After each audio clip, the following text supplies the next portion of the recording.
आता आपल्याला बघायचं आहे केमिस्ट्रीचा पुढचा पॉईंट. तर आता याला आपण पूर्ण डिटेलमध्ये बघून घेऊया. म्हणजे काय बरं का, आता उरलेला जो पोर्शन आहे तो आपण बघणार आहोत. आता त्याच्यामध्ये सगळ्या केमिकल रिॲक्शन वगैरे काय असतील, मेटल नॉन मेटल काय असतील, कंपाऊंड काय असणार, मिक्सचर काय असेल, सगळ्या गोष्टी आपण याच्यामध्ये कव्हर करून टाकू. आता इनसाइड द ॲटम जो आहे याच्यामध्ये या चॅप्टरमध्ये आपण काय शिकणार आहोत, याच्यामध्ये आपण बघणार आहोत की एखादा जो काही मॅटर आहे, ठीक आहे, तो एखादा जो काही पदार्थ आहे, एखादा सबस्टन्स म्हणू आपण सबस्टन्स. तर सगळे सबस्टन्स जे काही आहे ते सबस्टन्स कशापासून तरी बनलेले आहे. ठीक आहे. तर खूप जुन्या काळापासून लोकांनी शोध लावलेत. त्यांनी सांगितलं की कोणता पण पदार्थ जो आपण बघतोय आपल्या नजरेस येणारा, तो खूप बारीक कणांपासून बनलेला आहे. खूप बारीक कणांपासून बनलेला आहे. तिथून गोष्टींची सुरुवात व्हायला लागली. तिथून सुरुवात झाली तर त्याच्यानंतर अजून काही शास्त्रज्ञ आले की बारीक कणापासून बनलेले आहेत, परंतु तो कण जो काही आहे तो कण आपल्याला तो डिवाईड पण करता येत नाही. नंतर बाकीचे पुढे आले पुन्हा की तो कण तर आहे तो डिवाईड पण करता येत नाही आपल्याला, परंतु तो केमिकल रिॲक्शनमध्ये पण भाग घेत असतो आणि त्याच्यावरती म्हणजे कोणत्याही प्रकारचं जे काही आहे तो कट न होता पुन्हा जसा जाऊन मिळून जात असतो. म्हणजे पुढे जाऊन सांगितलं की फक्त तो इंडिव्हिज्युअल पार्टिकल नाही, त्याच्या आतमध्ये पण खूप साऱ्या गोष्टी आहेत. अशा जे काही आहेत अशा पद्धतीने आपल्याला दिसायला भेटलं की एखादा पदार्थ कशा पद्धतीने बनलेला आहे त्याच्या ते बेसिक शोधण्याचा इथं प्रयत्न झालेला आहे. ठीक आहे. मग आता आपण काय बघतो बरं का, तीन पदार्थांनी दिसायला भेटतात आपल्याला. ज्याला मॅटर म्हणतो आपण, ते मॅटर जे काही आहे ते मॅटर आपल्याला तीन पद्धतीचे दिसायला भेटत असतात. तर कोणकोणते बरं का मॅटर, तर तुम्हाला सॉलिड, लिक्विड आणि गॅस या तीन स्वरूपामध्ये आपल्याला पदार्थ दिसायला भेटत असतात. सॉलिड असो, लिक्विड असो का गॅस असतो, परंतु हे जे काही आहे कोणत्या तरी छोट्या कणांपासून बनलेलं आहे. आता छोटा कण कोणता बरं का, सो ज्याला आपण मॅटर म्हणत आहोत ते सॉलिड, लिक्विड, गॅसेस ते कशापासून बनलेले आहेत असा प्रश्न जर का उचलला तर ते आपल्याला इतिहास दिसायला भेटत असतो. इतिहासामध्ये काय बरं का, तर महर्षी कणाद जे काही आहे, महर्षी कणाद हे भारतातले होते आपले सगळ्यात जुना. म्हणजे लक्षात घ्या, जो पदार्थ नेमका कशापासून बनलेला आहे याचा जर का तुम्ही इतिहास बघायला गेलात तर भारतातून सुरुवात झालेली आहे त्या इतिहासाची. तर महर्षी कणाद जे काही आहे 500 BC, तेव्हा त्यांनी काय शोधलेलं आहे बरं का, की जो मॅटर आहे तो मॅटर कणांपासून बनलेला असतो आणि त्या कणाला परमाणू म्हणत असतात. त्या कणांना काय म्हणत असतात, परमाणू. तो पार्टिकल आहे तर मोठे जे काही सॉलिड, लिक्विड, गॅसेस ज्याला आपण मॅटर म्हणत आहोत ते छोट्या कणांपासून बनलेले असतात आणि त्या कणाला परमाणू म्हणतात, असं महर्षी कणाद यांनी पहिल्यांदा सांगितले. आणि काय सांगितलं बरं का, when we divide the matter, तो मॅटर जेव्हा आपण डिवाइड करत, म्हणजे एखादा मॅटर आपण घेतला आणि आपण जर का डिवाइड करत तुकडे करत जर का गेलो तर आपल्याला एक छोटासा टायनी पार्टिकल दिसायला भेटत असतो. तो टायनी पार्टिकल, राईट का, तो टायनी पार्टिकल जो की आहे नंतर तो डिवाइड होत नाही, फर्दर डिवाइड होत नाही. आणि जो असा छोटा पार्टिकल जो आहे मॅटरचा, जो नंतर फर्दर डिवाइड होत नाही, त्याला परमाणू असे म्हणतात, असं कोणी सांगितलं आहे, महर्षी कणादनी. त्याच्यानंतर पुढे काय झालं बरं, त्याच्यानंतर जर बघायला गेलात तर त्याच्यानंतर आहे पकुदा काट्यामा. ठीक आहे, तो पकुदा काट्यामा जे की आहे हे पण आपले इंडियनच होते. यांनी पुन्हा काय सांगितलं की particles comes in a different combination to make the different kind of the matter. तर ते काय म्हणताय ते बरोबर आहे. आता पुढे जाऊन तुम्हाला शिकायला भेटेल की जे की छोटे पार्टिकल्स आहेत ना, हे छोटे पार्टिकल्स वेगवेगळ्या कलरचे आपण म्हणूया, तर वेगवेगळ्या कलरचे छोटे पार्टिकल एकाच प्रकारचे जेव्हा एकत्र येतात तेव्हा दुसरा काहीतरी बनून जाईल. किंवा दोन वेगवेगळे पार्टिकल, छोटे पार्टिकल एकत्र आले का मग दुसरं काहीतरी नवीन बनताना दिसायला भेटेल. काहीतरी तुम्हाला फूल बनताना दिसायला भेटते, काहीतरी तुम्हाला वेगवेगळ्या कलरचे पदार्थ दिसायला भेटतात. तर वेगवेगळे कलरचे पदार्थ कशापासून बनलेले आहेत, दोन वेगवेगळे छोटे कण जर एकत्र आले ना त्याच्यापासून. तर जो मॅटर आहे तो मॅटरला वेगवेगळा कलर तुम्हाला दिसायला भेटतोय हे याच्यामध्ये का, कारण की आतमध्ये येणारे जे काही पार्टिकल्स आहेत छोटे ते वेगवेगळ्या कणांचे बनलेले आहेत. ठीक आहे. So individual particles come different combination make the different kind of the matter. बरोबर, वेगवेगळे पदार्थ कधी बनतील, जेव्हा छोटे कण जे आहेत वेगवेगळ्या प्रकारचे कण एकत्र येतील तेव्हा. पुढे गेलो आपण आता डेमोक्रिटिस. तो डेमोक्रिटिस आणि ल्युसिप्स. ठीक आहे, तो ल्युसिफस. तो डेमोक्रिटिस आणि ल्युसिफस यांनी काय केलं बरं का, यांनी काय सांगितलं आता लक्षात घ्या. सगळ्यात इम्पॉर्टंट जो आहे डेमोक्रिटिसबद्दल, तो डेमोक्रिटिसने काय सांगितलं आहे, जे चाललेली ही थिअरी हळूहळू पुढे होत चाललेली आहे. सगळ्यात अगोदर महर्षी कणादला आपण घेतला. ठीक आहे, त्याच्यानंतर महर्षी कणादनंतर आपण जो काही आलो दुसरा कोणता होता आपला पकुदा काट्यामा म्हणून काही होता. नंतर पुढे डेमोक्रिटिस आणि हा ल्युसिफस. आता तुम्ही जर बघायला गेलात त्या डेमोक्रिटिसने काय सांगितलं आहे, वी डिवाइड द मॅटर. जर एखाद्या पदार्थाला आपण कंटिन्युअसली तुकड्यामध्ये जर काय करत गेलो, the reach a stage at which can not B divided further. आपण अशा स्टेजला पोहोचून जाऊ की एक पार्टिकल नंतर डिवाइड करता येणार नाही. तो सेम जो काही आपले महर्षी कणाद होते त्यांच्यासारख्या डेमोक्रिटिसनेही सांगितलं. आणि जो छोटासा पार्टिकल असतो त्याला आपण ॲटोमॉस म्हणत असतो. ॲटोमॉसचा मिनिंग होतो इनडिव्हिजिबल. तो ॲटोमॉसचा मिनिंग काय होतं, इनडिव्हिजिबल. मग आता डेमोक्रिटिसने त्याला नाव काय देऊन दिलं, जो छोटासा कण होता एखाद्या मोठ्या पदार्थाला छोट्या तुकड्यामध्ये जर का आपण हे करत गेलो तर एक पार्टिकल आपल्याला दिसायला भेटतो की तो पुन्हा डिव्हिजिबल होत नाही, तो पुन्हा त्याचे तुकडे पाडले जात नाही. तो असा पार्टिकल जो असतो त्याला ॲटोमॉस असं असं म्हणत असतो, हे डेमोक्रेटिसने आपल्याला सांगितलं. ठीक आहे, हे दोघं ॲक्च्युली हे दोघं जणांचा सहभाग असेल त्यामुळे या दोघांचे फोटो इथं दिलेत. पुढे तर आता इथपर्यंत जी बात झाली. आता याच्यानंतर आलेत आता याच्यानंतर वेगवेगळे जे काही आहेत वेगवेगळे शास्त्रज्ञ आलेत. आता वेगवेगळ्या शास्त्रज्ञांनी काय ऑब्झर्व केलं बरं का, की फक्त ॲटम जो काय आहे, हा ॲटम शेवटचा घटक नाही आहे. हा ॲटम ॲक्च्युली शेवटचा घटक नाही आहे, याच्या आतमध्ये पण काही ना काही विषय आहे.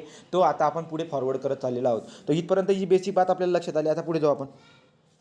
पुढे जे काही आहेत वेगवेगळे शास्त्रज्ञ आले, तर वेगवेगळे शास्त्रज्ञांची नावं आपण बघून घेऊ. जसं की जे थॉम्सन आहे, रुदरफोर्ड आहे, नंतर नंतर जे काय आहे बोर आहे, ज्याला नील्स बोर म्हणतो आपण. त्याच्यानंतर जे काय आहे जेम्स चॅडविक वगैरे, ते असे जे काही आहेत हे सगळे जे काही शास्त्रज्ञ आलेत आणि ॲटमच्या आतमध्ये काय आहे याचा शोध त्यांनी लावला. तो त्यामुळे आता आपल्याला डिटेलमध्ये बघायचं आहे इनसाइड द ॲटम.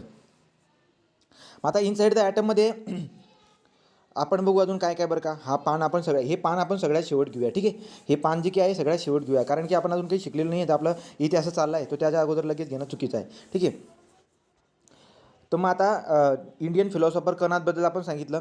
कणाद झाल्यानंतर ग्रीक फिलॉसॉफर जो काही डेमोक्रेटिसबद्दल सांगितलं. इंडियन फिलॉसॉफर कणादबद्दल सांगितलं. नंतर मी तुम्हाला ग्रीक फिलॉसॉफर डेमोक्रेटिसबद्दल पण सांगितलं. आता आपण पुढे जाऊया. आता काय बरं का, आपण जे मॅटर बघत आहोत ऑल मॅटर, त्याच्यामध्ये काय काय दिसायला भेटेल तुम्हाला. एलिमेंट दिसायला भेटत असतात, कंपाऊंड दिसायला भेटत असतात आणि मिक्सचर दिसायला भेटत असतात.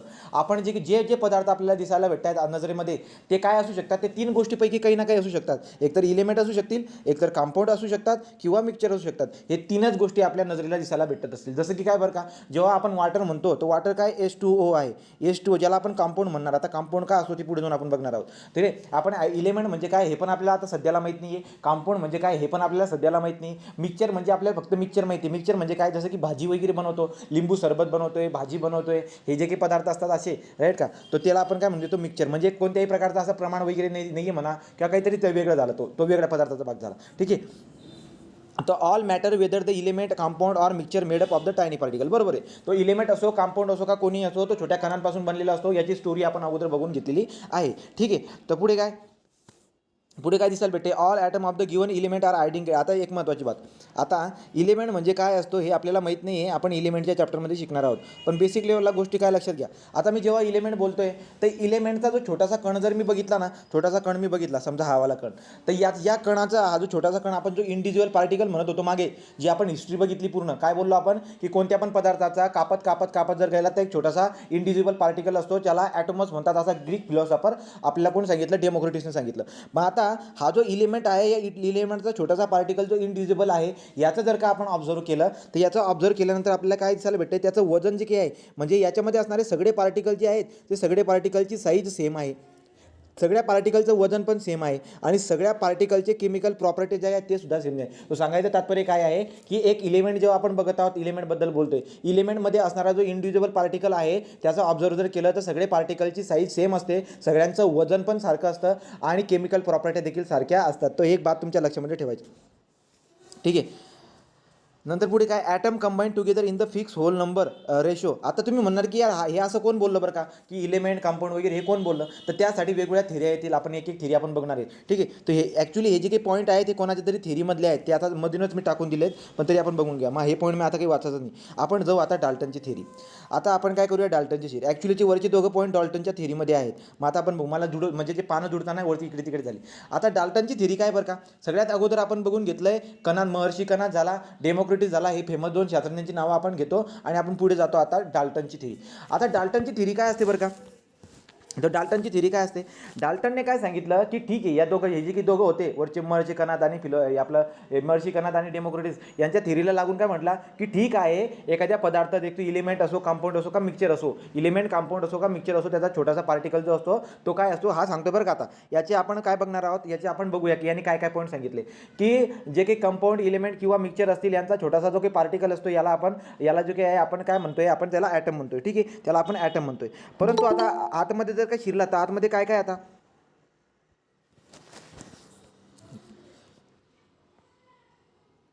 हां, तर डाल्टनच्या थिअरीमध्ये आता आतमध्ये काय मी तुम्हाला बोललो की इलिमेंट असो, कंपाऊंड असो का मिक्सचर असो, याचा छोटासा पार्टिकल जो आहे त्याला आपण ॲटम म्हणत आहोत. परंतु इलिमेंटबद्दल आता एक वाक्य आपण बघितलं आहे. इलिमेंटबद्दल काय बोललो मी की इलिमेंट जर बघितला तर इलिमेंटचा छोटा कण जो आहे ज्याला आपण ॲटम म्हणत आहोत, राईट, तो ज्याला आपण ॲटम म्हणत आहोत, तो ॲटम जो आहे त्याची साईज सेम असते, त्याचं वजन पण सेम असतं आणि केमिकल प्रॉपर्टी पण सेम असते. ही बात कोणी सांगितली? ही बात सांगितली आपली आपली कोणी सांगितली? डाल्टनने. तर तुम्हाला प्रश्न काय विचारला जातो? तुम्हाला प्रश्न विचारतात ते की फादर ऑफ ॲटॉमिक थेरी कोण? तो फादर ऑफ ॲटॉमिक थेरी जो काही आहे तो आहे आपला डाल्टन. तर परीक्षेमध्ये क्वेश्चन आला तर लक्षात राहू द्या. फादर ऑफ ॲटॉमिक थेरी कोण? तो ॲटॉमिक थेरीचा फादर जो आहे तो आपला डाल्टन आहे. ठीक आहे. तो जॉन डाल्टन जो आहे तो ॲटॉमिक थेरीचा फादर आपल्याला दिसायला भेटत असतो. तो काय सांगितलं बरं का की जो काही इलिमेंट आहे इलिमेंटचा छोटासा पार्ट जो काही असतो तो म्हणजे आपला ॲटम जे आहे सेम साईजचे असतात, त्यांचे वजन पण जे असतात ते सारखं असतं आणि केमिकल प्रॉपर्टी पण सारखी असते. पुढे बघा, तर हे त्याचे जे काही आहेत हायपोथिसिस म्हणतो. तर डाल्टनची जी काही थिअरी आहे त्याचे हायपोथिसिस आहेत 5. त्याच्यावरती तुम्हाला क्वेश्चन विचारतात डाल्टन हायपोथिसिस. ठीक आहे. मग डाल्टनचे जे काही हायपोथिसिस आहेत ते कोणकोणते हायपोथिसिस आहेत? डाल्टनची जी थिअरी आहे तर father of the atomic theory is what Dalton. तर डाल्टनचे हायपोथिसिस कोणते? पहिला हायपोथिसिस काय? All matter are made up of. All matter means what?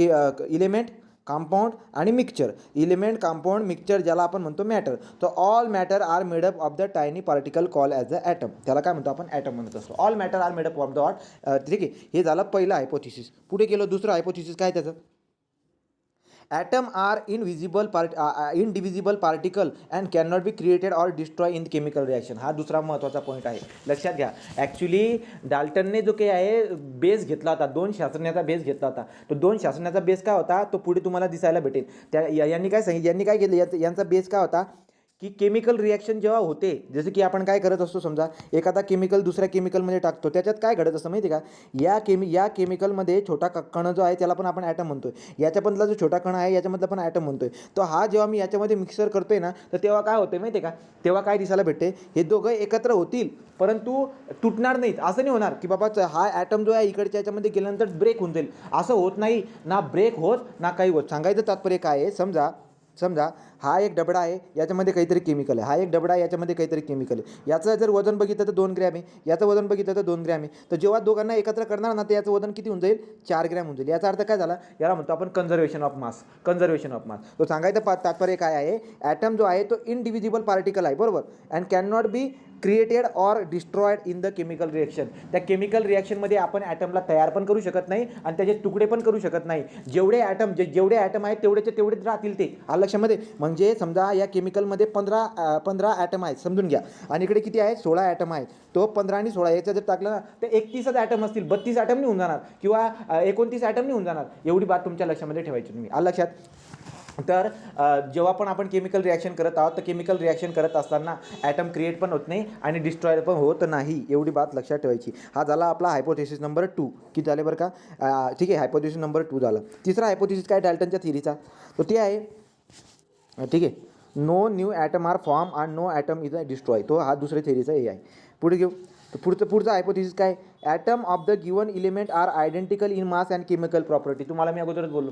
तो समजा atom of the given element, आता इथे इलिमेंट मेन्शन केलं आहे, लक्षात घ्या. तो ॲटम ऑफ द गिवन इलिमेंटचा जर का तुम्ही ॲटम बघितला तर त्या इलिमेंटच्या ॲटमचा इलिमेंट, कंपाऊंड, मिक्सचर काय असतं अजून डोकं लावू नका, मी सांगेल बरोबर. ठीक आहे. तो इलिमेंट जो काही आहे, इलिमेंटचा जो काही छोटासा पार्टिकल, इंडिव्हिज्युअल पार्टिकल जर घेतला, ज्याला मी समजा आता ॲटम म्हणत आहे, तर ते ॲक्च्युली इलिमेंट जो काही आहे असे छोटे कणापासून बनले, पण हे सगळे कण जे काही आहेत यांची साईज सेम, यांचं वजन सेम आणि यांच्या केमिकल प्रॉपर्ट्या पण काय असतात? सेम असतात. तर त्यामुळे तिसरा हायपोथेसिस काय सांगते?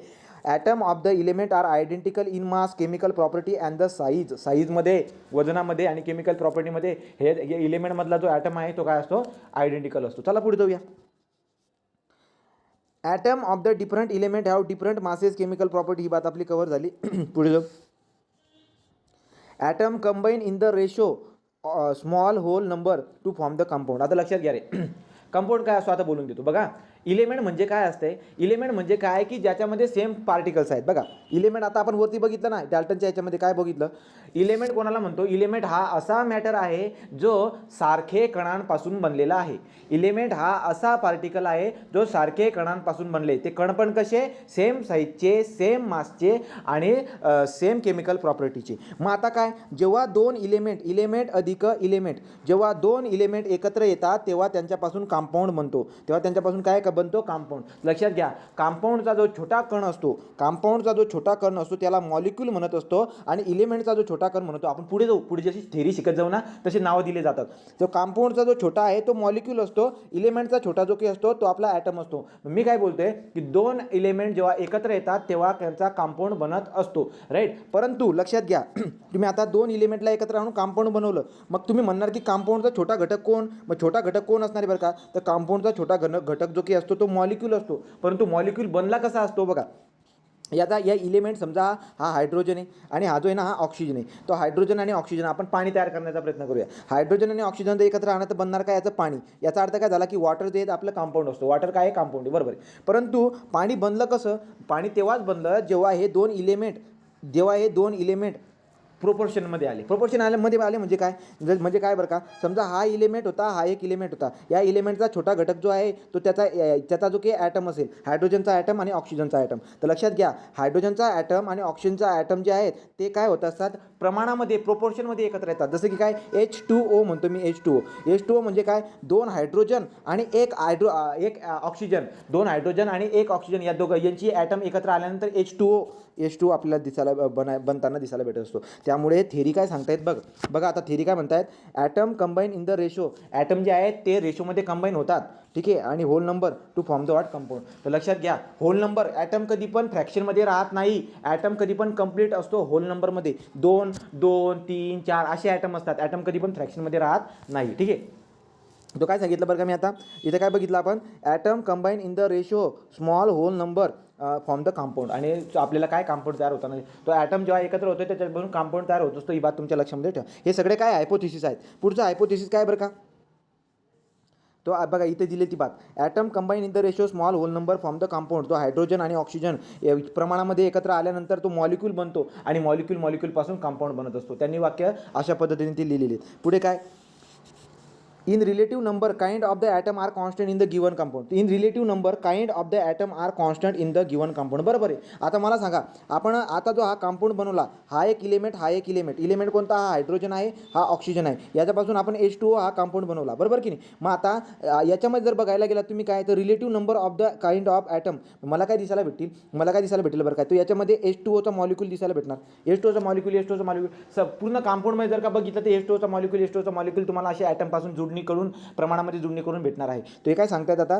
Relative number and the kind of the atom are constant in the given compound. बरोबर. मग इथं जो काही H2 आहे, H2चा कण इथं आहे, H2चा कण इथं, तो सगळ्या ठिकाणी H2चा कण आहे, असं नाही की दुसरा कोणता तरी याच्यामध्ये येऊन जातो.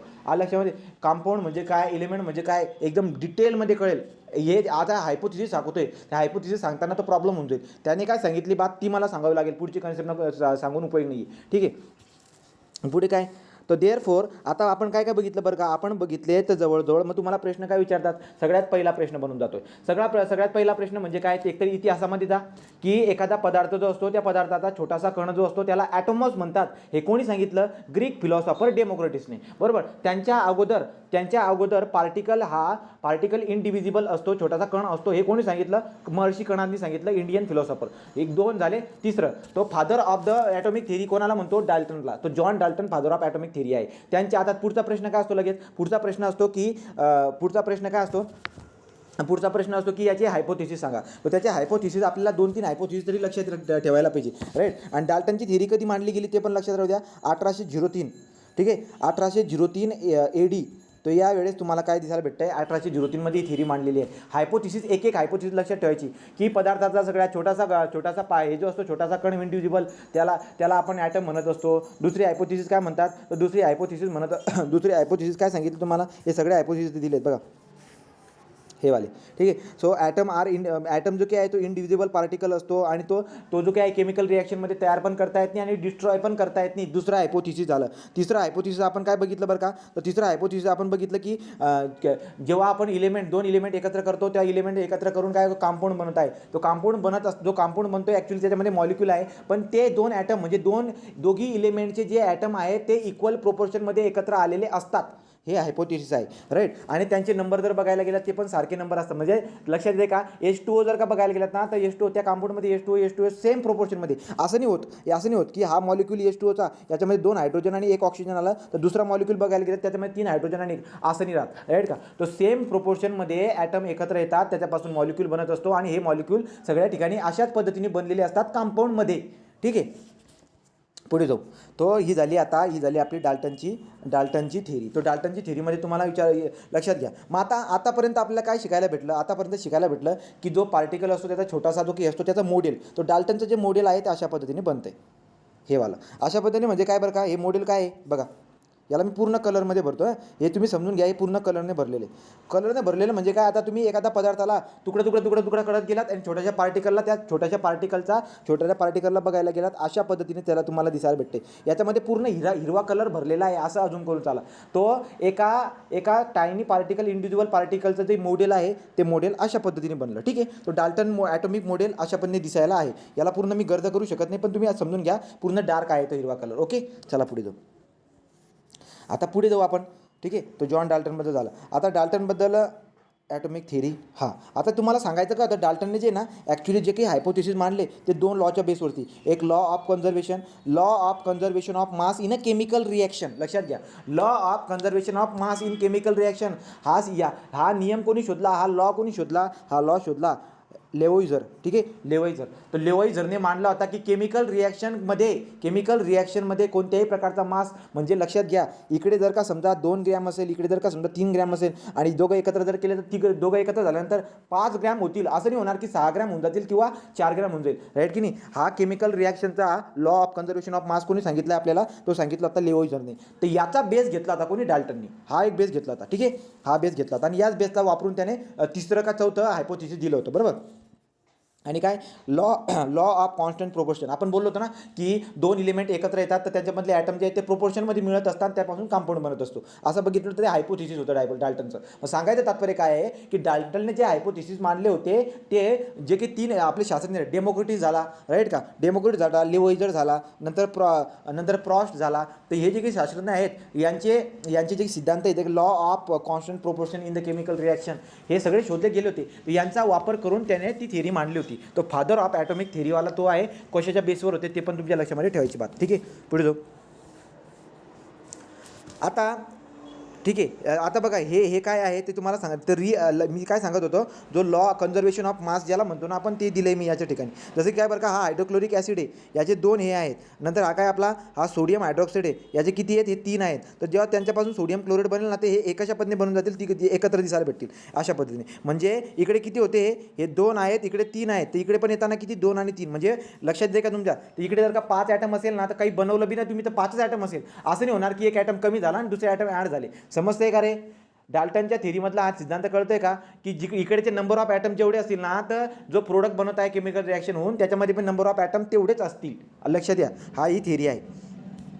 Law of conservation of mass म्हणत असतो, ठीक आहे. अशा पद्धतीने atom always occur in a discrete whole number. आणि ॲटम जो काय आहे तो नेहमी कशामध्ये, डिस्क्रीट होल नंबरमध्ये. ॲटम असा कधी पण, म्हणजे मी बोललो तुम्हाला की जर समजा मी बोललो एखादा मॅटरमध्ये एखादा असं बोललो 27.5 ॲटम आहे, तर हे विधान चुकीचं आहे. कारण की ॲटम कधी पण याच्यामध्ये राहत नाही, ठीक आहे. कधी पण फ्रॅक्शनमध्ये राहत नाही, कंप्लीट होल नंबरमध्ये असतो, ठीक आहे. तर बघा, तर आपण काय बोललो की हायड्रोजनचा ॲटम आणि ऑक्सिजनचा ॲटम जे आहे ते प्रमाणामध्ये एकत्र येत असतात. तो आपण त्याला कॉन्स्टंट प्रोपोर्शनलचा सिद्धांत म्हणत होतो. कॉन्स्टंट प्रोपोर्शनलचा सिद्धांत, नंतर कन्झर्वेशन ऑफ मासचा सिद्धांत, हे दोघं सिद्धांत वापरून डाल्टनने थेरी बनवली आणि त्याचे हायपोथिसिस लिहून दिले. अशा पद्धतीने डाल्टनची थेरी जी काही आहे आपण कंप्लीट केलेली आहे. तो Dalton theory is what completed. ज्याला कोणाला हायपोथिसिस वाचायचं असेल ते सगळे हायपोथिसिस लिहिलेले आहेत 5चे 5. ठीक आहे. आता आपण जे काय आहे इथं चुकून पाणीचं लागून गेले, ठीक आहे. Dalton atomic theory is a base on law of conservation of मास और लॉ ऑफ कॉन्स्टंट प्रोपोर्शन. हे लक्षात राहू द्या. आता पुढचा नाऊ सेकंड थेरी. आता दुसरी थेरी असते जॉन्सन, जॉन्सन. तो जॉन्सन, जे जोसेफ जॉन थॉम्सन येतो, जॉन्सन म्हणतो मी, थॉम्सन. तो आता थॉम्सन जे काय आहे, थॉम्सन म्हणतो आपण त्याला. तर जॉन थॉम्सन जे काय आहे त्यांनी काय काम केले आता याच्यावरती बघू आपण. आता आपण कुठपर्यंत आलो, आता आपण बघितलं, जरा दुरुस्त केलं आपण. तो डाल्टनने जे काही मागच्या थेऱ्या सगळ्या मांडल्या गेल्या होत्या त्यांना पद्धतशीर दुरुस्त करून त्याचे हायपोथेसिस दिले. मग आता पुढे थॉम्सन जो काय आहे, थॉम्सन, थॉम्सन, तर थॉम्सननी काय केलं लक्षात घ्या. जे आपण कलिंगड म्हणतो, कलिंगड म्हणा किंवा कलिंगडची उदाहरणं आपण बघितलेत ना, 8वी 9वीमध्ये आपण शिकलेलो होतो की ते कलिंगड वगैरे असतं ना. कलिंगड म्हणजे काय, टरबूज वगैरे. तर टरबूज ॲक्च्युली बरेचसे उदाहरण देता येतील. तर जो काही जे थॉम्सन आहे यांनी प्लम पुडिंग मॉडेल बनवलं. जो ॲटम असतो ना, ॲटमचा, आता यांनी काय सांगितलं माहिती आहे का, थॉम्सननी सांगितलं की ॲटम जो आहे तो ॲटम फक्त तिथंच जाऊन थांबत नाही आहे. म्हणजे काय, एखादा मॅटर जो आहे ते मॅटरचा शेवटचा जो की पार्ट आहे तो ॲटम आहे असं आतापर्यंत बोलणं चालत होतं. परंतु असं नाही आहे. हा असं का झालं बरं का, कारण की याच्यामध्ये एक कोणतरी होता, एक शास्त्रज्ञ. त्याने काय केलं माहिती आहे का, त्याने कोणती ती कॅनल रे म्हणून एक काहीतरी रे आहेत, त्या रेचा मारा केला. आणि रेचा मारा केल्यानंतर त्याला काय दिसलं माहिती आहे का, की ना ॲटम जो आहे ना, तो ॲटमच्या आतमध्ये बी काही ना काही आहे, ॲटमच्या आतमध्ये पण काही ना काही आहे. त्याच्यानंतर मग थेरी सुरुवात व्हायला लागली. आणि त्याच्यानंतर थेरी सुरुवात व्हायला लागला काय बरं का, आता की ॲटमच्या आतमध्ये पण काही ना काही आहे. त्यासाठी आता थॉम्सन आला. थॉम्सनने काय सांगितलं बरं का, की ॲटम जो असतो ना, तो ॲटम जो आहे तो इंडिव्हिज्युअल पार्टिकल नाही आहे, त्याच्या आतमध्ये पण काहीतरी आहे गड्या. त्यासाठी त्याने काय केलं, प्लम पुडिंग मॉडेल. तो प्लम पुडिंग मॉडेल कोणासारखं असतं, एकतर कलिंगडचं उदाहरण लक्षात घ्या. म्हणजे काय, तुम्ही टरबूज घ्या आणि त्या टरबूजला कापून टाका. तर कापल्यानंतर तुम्हाला वरून काय दिसतील, कापल्यानंतर तुम्हाला दिसायला भेटेल की असा गोल आहे आणि त्याच्यामध्ये अशा बिया दिसायला भेटतील. बिया दिसायला भेटतील. हे बिया यामध्ये काय दिसायला भेटेल, या बिया दिसायला भेटतील. ठीक आहे, तो हे बिया दिसायला भेटेल तुम्हाला. तर त्याने प्लम पुडिंगचा काय, प्लम पुडिंग हे खाण्याचा पदार्थ असतो. तो प्लम पुडिंग जो काय आहे तो खाण्याचा पदार्थ आहे. तो स्वीडिश खाण्याचा पदार्थ आहे. तो ड्युरिंग द ख्रिसमस जे काय आहे, ख्रिसमसच्या टाईमला तो खाण्याचा पदार्थ बनवतात, प्लम पुडिंग म्हणून. बरोबर. त्याच्यामध्ये काय असतं बरं का, तर त्याच्यामध्ये काय असतं, जसं की आपलं गव्हाचं पीठ आहे. गव्हाच्या पिठामध्ये आपण काय काजू बदाम वगैरे एकत्र करून जो केक बनवतो ना, त्याच्यासारखा. कापल्यानंतर तुम्हाला कसं दिसायला भेटेल, तो तुम्ही जसं की टरबूजला कापल्यानंतर दिसायला भेटते. तुम्ही बघत असताना असे पदार्थ असतात की कापले का त्याच्यामध्ये असे काजू बदाम काहीतरी पिस्ता वगैरे दिसायला भेटतात ते. बरोबर. किंवा तुम्ही आईस्क्रीम वगैरे पण खातात, त्याच्यामध्ये असे पदार्थ वगैरे दिसायला भेटतात ते.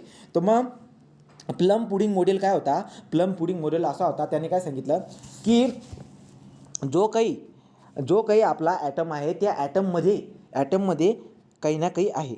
काय आहे, तर ॲटममध्ये निगेटिव्ह चार्ज पार्टिकल आहेत. बघा, याने काय सांगितले की ॲटममध्ये निगेटिव्ह चार्ज पार्टिकल आहेत. आणि जो आपला लक्षात घ्या, मी समजा तुम्हाला गव्हाचं पीठ सांगतो. बघा, गव्हाचं पीठ आहे आणि गव्हाच्या पिठामध्ये आपण समजा काहीतरी ब्लॅक कलरचं काहीतरी ॲड केलं. तो गव्हाच्या पिठामध्ये आपण ब्लॅक कलरचं ॲड करून टाकलं, पूर्ण असं एकत्र मिक्सर करून टाकलं. आणि आता नंतर त्या गव्हाला आपण कापतोय. तर कापल्यानंतर तुम्हाला काय दिसायला भेटेल, ते ब्लॅक कलरच्या आतमध्ये असे दिसतील आणि ते गव्हाचं पीठ दिसायला भेटणार आहे. मग ते गव्हाचं जे पीठ आहे, तो गव्हाचं पीठ जो आहे तो पॉझिटिव्ह चार्ज असतो म्हणे.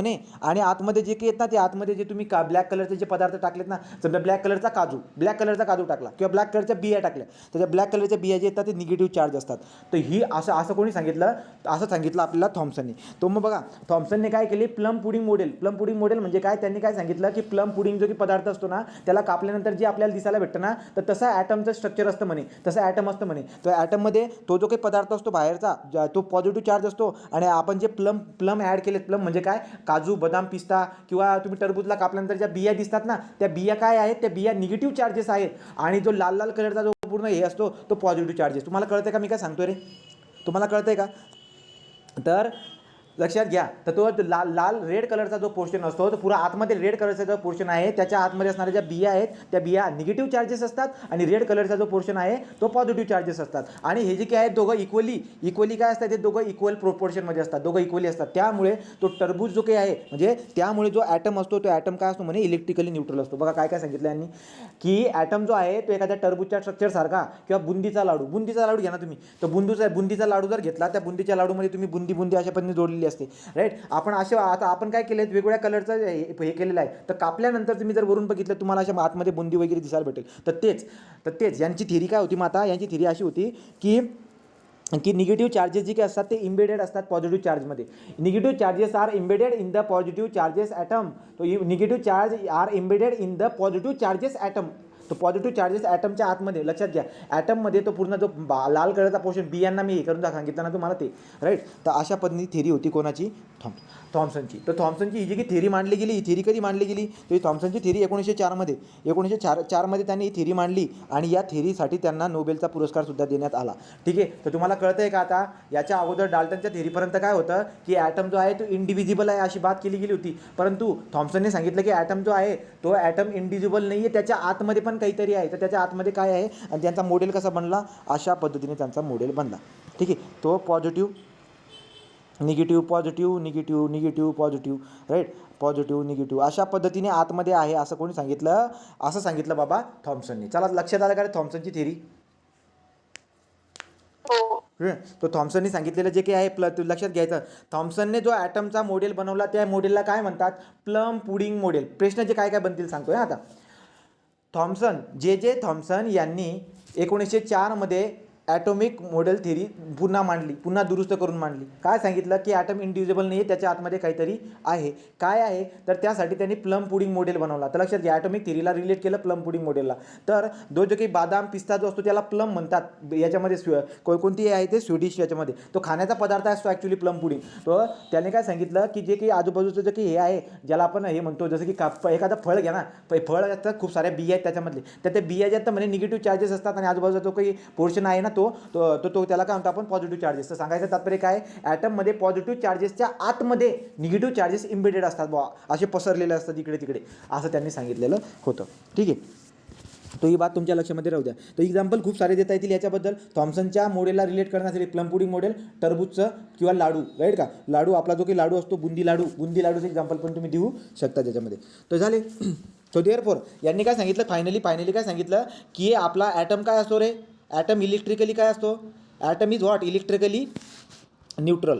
इलेक्ट्रिकली न्यूट्रल का असतो बरं का तो, कारण की त्यांनी सांगितलं की पॉझिटिव्ह चार्जेसच्या आतमध्ये निगेटिव्ह चार्जेस अशी डिस्ट्रीब्यूट झालेले आहेत. निगेटिव्ह चार्जेसला त्यांनी इलेक्ट्रॉन सांगितलं आणि पॉझिटिव्ह चार्जेसला काही अजून काही नाव दिलं नाही. पॉझिटिव्ह चार्जेस आहेत आणि निगेटिव्ह चार्जेस अशा पद्धतीने त्यांनी सांगितलं. हां, आणि निगेटिव्ह चार्जेस जो काही आहे निगेटिव्ह चार्जेसला इलेक्ट्रॉन म्हणतात असं त्यांनी सांगितलं. त्यामुळे त्यांना नोबेल पुरस्कार देण्यात आला. त्यांनी तुम्हाला जर प्रश्न विचारला की इलेक्ट्रॉनचा शोध कोणी लावला, उत्तर काय द्यायचं, थॉम्सन. जे थॉम्सननी इलेक्ट्रॉनचा शोध लावलेला आहे, अजून इलेक्ट्रॉनचा शोध लागलेला आतापर्यंत. ठीक आहे. हां, तर जे थॉम्सननी इलेक्ट्रॉनचा शोध लावला त्याच्यासाठी त्यांना नोबेल प्राईज देण्यात आलेलं आहे. पुढे जाऊया आता पुढची थेरी. तो ठीक आहे, बघून घ्या चित्र. पुडिंग, हे बघा प्लम पुडिंग. तो प्लम पुडिंग म्हणजे खाण्याचा पदार्थ असतो तो. तर हे जे निगेटिव्ह जे आहेत ना ते बिया आहेत, त्याच्यामध्ये बिया किंवा तुम्ही त्याला काजू वगैरे ते टाकलेले आहेत ना ते येते निगेटिव्ह. तो प्लम पुडिंग. ओके. आणि प्लम पुडिंग आणि हे जे आजूबाजूचं निळ्या कलरचं आहे ना ते पॉझिटिव्ह चार्जेस, हे अख्खे निळ्या कलरचे पॉझिटिव्ह चार्जेस, आणि पॉझिटिव्ह चार्जेसमध्ये बिम्बेडेड जे आहे ते निगेटिव्ह चार्जेस. ठीक आहे. So atom is what, electrically neutral, both particle equal in the magnitude. तो बघा बघ त्याचे हायपोथिसिस वगैरे काय होते. So an atom consist of the positive charges sphere with electron embedded in it. Negative and positive charges are equal in magnitude. Atom is a electrical neutral, right का. तर हे दोन पॉईंट त्यांनी मांडलेले आहेत. इलेक्ट्रॉनचा शोध कोणी लावला, जे थॉम्सननी लावला. ठीक आहे, चला पुढे जाऊ. बघून घ्या. हे प्लम पुडिंग बघा रे, असा पदार्थ असतो तो खाण्याचा. आता तरी लक्षात आला असेल की प्लम पुडिंग म्हणजे काय. हे पदार्थ आपण पण खाल्लेलं असतील असलं काहीतरी. ठीक आहे ना. Therefore, the negative charge electron occupied in the region space was uniformly positively charges. पुढे जाऊया. तर आतापर्यंत आता याचं मॉडेल कसं बनलं बरं का, त्याचं मॉडेल बनलं आहे अशा पद्धतीने. ठीक आहे, असा गोल. हे बघा हे मॉडेल आहे. तर तुम्हाला जर का डायग्राम वगैरे असे कोण देत नाही, परंतु तरी लक्षात राहू द्या की हे मॉडेल बघा. आता हे मॉडेल अशा पद्धतीने. अगोदरचं मॉडेल कसं होतं बरं काय, एखाद्या ॲटमचं असं होतं आणि पूर्ण भरीव होतं, पूर्ण भरीव मध्ये काहीच नाही. आता थॉम्सनने अशा पण दाखवलं. जे गुलाबी कलरचे आहेत ते काय, ते गुलाबी कलरचे इलेक्ट्रॉन आणि पूर्ण जो काही आपला निळा कलर आहे तो पूर्ण निळा कलर काय, तो आपला पॉझिटिव्ह चार्जेस. बस इथपर्यंत आपण बघितलं. पुढे जाऊ. आता जो काही आपला थॉम्सन आहे त्या थॉम्सनचा विद्यार्थी जो होता रुदरफोर्ड. जो थॉम्सन आहे, जे थॉम्सनचा विद्यार्थी रुदरफोर्ड असतो. आणि रुदरफोर्डने काय अभ्यास केला की आपल्या सरांनी जे काही मांडलेलं आहे ना, सरांनी थोडंसं काहीतरी अपूर्ण मांडलेलं आहे. याच्यानुसार या डोक्यामध्ये त्याचं हे चालू होतं. तर त्याने प्रयोग करून बघितला. काय प्रयोग केला बरं का, तो लक्षात घ्या. आपल्याकडे जे ना वेगवेगळ्या प्रकारचे किरण असतात. कोणते किरण म्हणजे रेडिएशन. आता या रेडिएशनबद्दल पण तुम्हाला क्वेश्चन विचारतात परीक्षेमध्ये. मी या रेडिएशनबद्दल पटकन सांगून देतो, मग आपण आपल्या कामांना लागून देऊ. रेडिएशनबद्दल बघा, मी तुम्हाला काय सांगितलं सुरुवातीला, सूर्याकडून येणारे जी की किरणं असतात त्याच्यामध्ये ती जी ऊर्जा असते त्याला त्याला आपण रेडिओ एनर्जी म्हणतो. बरोबर. सूर्याकडून जे काही ऊर्जा येत असते त्याला रेडिओ एनर्जी म्हणतो. तर रेडिओ एनर्जीमध्ये खूप सारे किरण असतात, तुम्ही बघितलं पण cosmic ray, right, cosmic ray, gamma ray, X ray, ultraviolet, visible ray, नंतर पुढे इन्फ्रारेड, मायक्रोवेव्ह, अशा पद्धतीने तुम्ही क्रमाने बघितलेलं आहे. त्यांच्या वेव्हलेंथवरून, त्यांच्या फ्रिक्वेन्सीवरून प्रश्न आल्यानंतर तुम्हाला त्याचं उत्तर देता येत होतं. बरोबर, एकदम बरोबर. तर आता जे काही रेडिएशन आहेत ना, या रेडिएशनमध्ये असे काही रे असतात, या रेडिएशनमध्ये असे काही रे असतात. कोणते बरं का, जे मला तुम्हाला सांगायचं, आता मी डिटेलमध्ये जाणार नाही, ठीक आहे. जे परीक्षेला पडतील तसले आपण घेऊया. काय बरं का, जसं की अल्फा रे, बीटा रे आणि गॅमा रे.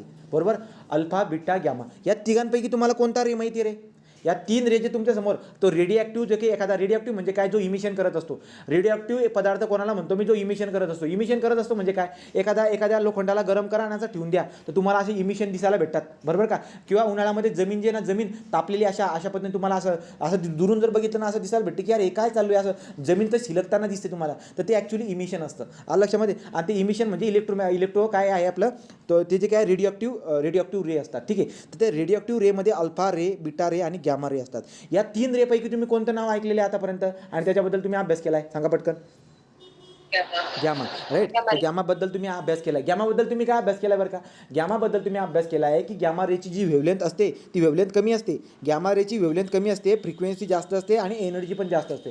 एनर्जी जबरदस्त जास्त असते गॅमा रेची, परंतु बिचारी ती वरच्यावरती म्हणजे हवेमध्ये खाली येत जी आहे ती नाहीशी पाहून जाते. कारण की खूप सूर्यापासून तर पृथ्वीपर्यंत येत जे की आहे ती रे पूर्ण नाहीशी पाहून जाते, गॅमा रे.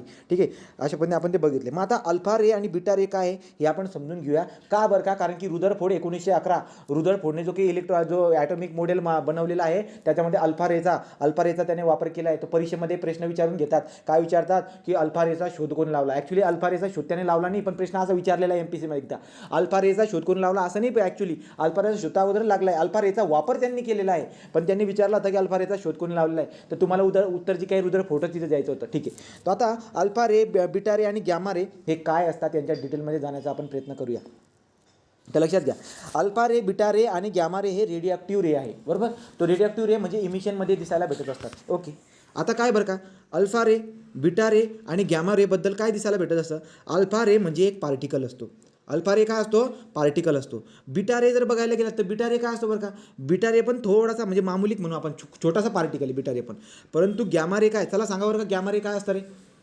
गॅमा रे काय असतं, गॅमा रे ही व्हेव असते. लक्षात घ्या, तो गॅमा रे जी असते ती गॅमा रे इलेक्ट्रोमॅग्नेटिक व्हेव असते. तो गॅमा रे जी आहे ती व्हेव आहे, परंतु अल्फा रे जो असतो तो अल्फा रे पार्टिकलपासून बनलेला आहे. लक्षात घ्या, अल्फा रेमध्ये पार्टिकल असतात, बीटामध्ये पण पार्टिकल असतात, पण गॅमा रे आहे ती व्हेव असते, ती पार्टिकल नसते. ठीक आहे. जर तुम्हाला मी असं जर विचारलं, मी सांगा रे, तुम्हाला जो प्रकाश दिसायला भेटतो तो प्रकाश कशामुळे दिसायला भेटतो रे, तर तुम्ही काय म्हणतात, प्रत्येकाला उत्तर माहिती याचा, फोटॉन शब्द. तो बघू आपण पुढे कधी येईल तेव्हा. ठीक आहे. तो फोटॉनमुळे आपल्याला प्रकाश वगैरे, प्रकाशी रिलेटेड फोटॉन असतात, एवढी बात लक्षात ठेवायची. अल्फा, बीटा आणि गॅमाबद्दल मी तुम्हाला सांगतोय. आता गमत बघायच्यात काय. अल्फा पार्टिकल आहे. मग मला सांगा पार्टिकलला काय असतं रे, उत्तर द्या पटकन. तुम्ही शिकलेलेच मेकॅनिक्समध्ये. पार्टिकलला काय असते, पार्टिकल मास असते. ते अल्फा रेला आपल्याला काय दिसायला भेटेल की अल्फा रेला काय असतो, मास असतो. बरोबर. तर अल्फा रेला काय आहे, मास आहे. बीटा रे जो काय आहे, बीटा रेला याला पण मास असेल, पण निग्लिजिबल म्हणू आपण, म्हणजे 0.0000 समथिंग असं, म्हणजे खूप कमी प्रमाणात आपल्याला मास आहे. पार्टिकल आहे ना, छोटा पार्टिकल आहे तो, तर काही ना काही कमी प्रमाणामध्ये मास आहे. म्हणजे अल्फाच्या तुलनेने बीटाचं मास जे आहे ते कमी आहे. ठीक आहे. आणि जर का गॅमा बघायला गेला तर गॅमा काय आहे, गॅमा एक व्हेव आहे. गॅमा काय आहे, व्हेव आहे. आता आपण काय बघूया, ताकद म्हणजे काय, पेनिट्रेशन ताकद म्हणजे काय बरं का, लक्षात घ्या. पेनिट्रेशन ताकद म्हणजे काय, तुम्हाला दिसायला भेटेल. समजा मी काय करतोय, इथे एक कागद घेतोय, इथे एक कागद आहे, इथे कागद आहे, राईट. इथं जो काही आहे, इथं एक लोखंड आहे, लोखंड. आणि लोखंडपेक्षा मजबूत जो असतो इथं लीड आहे. इथं काय लीड आहे, तो ब्लॅक कलरचा आहे व्हाईट पेपर, ग्रीन कलरचा आहे लोखंड आणि रेड कलरचं जे आहे ते लीड आहे. ठीक आहे, लीड.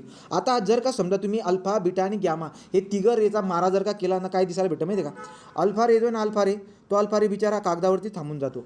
बरोबर. बीटा रे जो आहे ना, कागदाला आरपार करून लोखंडापर्यंत जातो, पण लोखंडाच्या आरपार जात नाही. पण गॅमा रे डायरेक्ट कागदाला पण फाडून जातो, लोखंडाला पण फाडून जातो आणि डायरेक्ट कुठपर्यंत जातो, तो तुम्हाला दिसायला भेटेल, तो लीडपर्यंत चालला जातो. सांगायचं तात्पर्य काय आहे, जर का तुम्हाला रेची पेनिट्रेशन ताकद जर का विचारली तर सगळ्यात जास्त पेनिट्रेशन ताकद कोणाची असते, ते म्हणजे आपल्या गॅमा रेची. ठीक आहे. तर मला तुम्ही सांगा, गॅमा रेची पेनिट्रेशन ताकद जास्त का असते, गॅमा रेची पेनिट्रेशन ताकद जास्त का असते रे.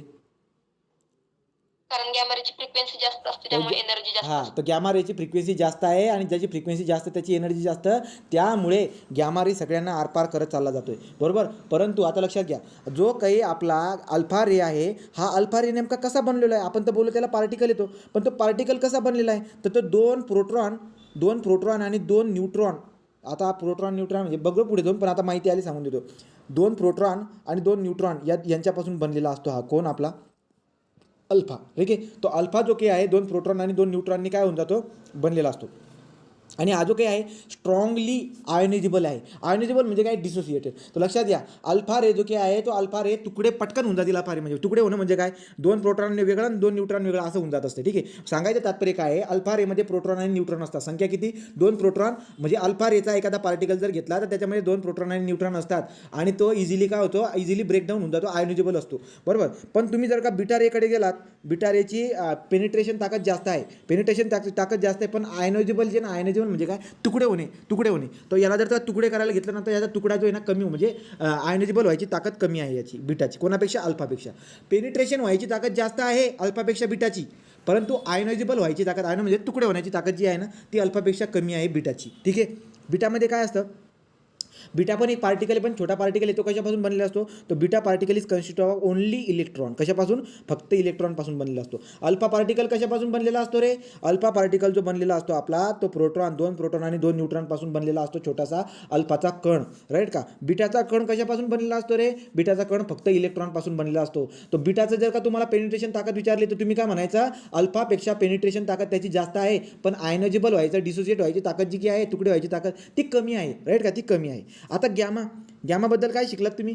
गॅमा तर पार्टिकलच नाही आहे. तो गॅमा पार्टिकल नाही, गॅमा काय? एक वेव्ह आहे. तो गॅमा जी आहे ती वेव्ह आहे आणि त्याची सगळ्यात जास्त पेनिट्रेशन ताकद असते, पण त्याची आयनायझेबल व्हायची ताकद सगळ्यात कमी असते. मग मी तुम्हाला जर का प्रश्न विचारले 2 की आयनायझेबल, ठीक आहे, आयनायझेबल व्हायच्या याच्यानुसार चढता क्रम लावा. चढता क्रम म्हणजे काय? सगळ्यात कमी पहिले, त्याच्यापेक्षा थोडासा जास्त आणि त्याच्यापेक्षा सगळ्यात जास्त आयनायझेबल आहे. तर तुम्ही काय लावणार? गॅमा जो काही आहे सगळ्यात कमी असते आयनायझेबल पॉवर, बीटाची 2 नंबर आणि 3 नंबर कशाची? अल्फाची. तो अल्फाची आयनायझेबल पॉवर सगळ्यात जास्त आहे. पण पेनिट्रेशन म्हणजे काय? आरपार करायची जर का ताकद विचारली तर तुम्ही काय सांगणार? गॅमा 1 नंबर, बीटा 2 नंबर आणि अल्फा 3 नंबर. बोला, लक्षात राहील का रे तुम्हाला? लक्षात राहील?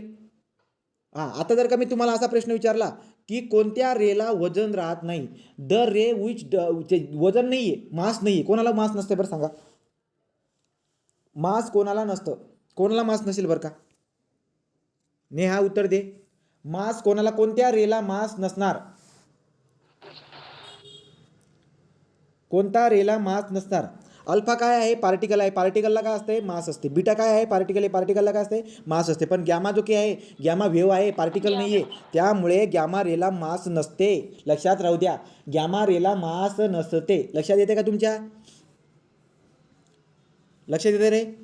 हां. तर आता लक्षात बघा, समजा हे मानवी शरीर आहे. आता काय करतात काही लोक जे आहेत ना, कंपन्यामध्ये काम करत असतात, ज्या ठिकाणी रेडिओ रेज आहेत ना, ती इमिट होत असतात. मग आता एखादा व्यक्ती बॉडी आहे व्यक्तीची, ठीक आहे, बॉडी आहे, बाहेर स्किन असते, मध्ये मसल असतात आणि मध्ये हाडं असतात, बरोबर की नाही. आता जर का याच्यामध्ये रेडिओ कंपन्यामध्ये जर काही काम करत असतील ना, तर अल्फा रे, बीटा रे, गॅमा रे. रेडिओ कंपनी म्हणजे काय? ती युरेनियम म्हणतो ना आपण, रेडिओ इलेमेंट, त्यातल्या कंपन्यामध्ये काम करणारे लोकांना रोग होत असतात खूप सारे. आता रोग म्हणजे काय? तर अल्फा रे जो आहे ना, अल्फा रे बिचारा जास्त पेनिट्रेट नाही करत, तो स्किनला जो आहे ना, स्किनलापर्यंत जातो.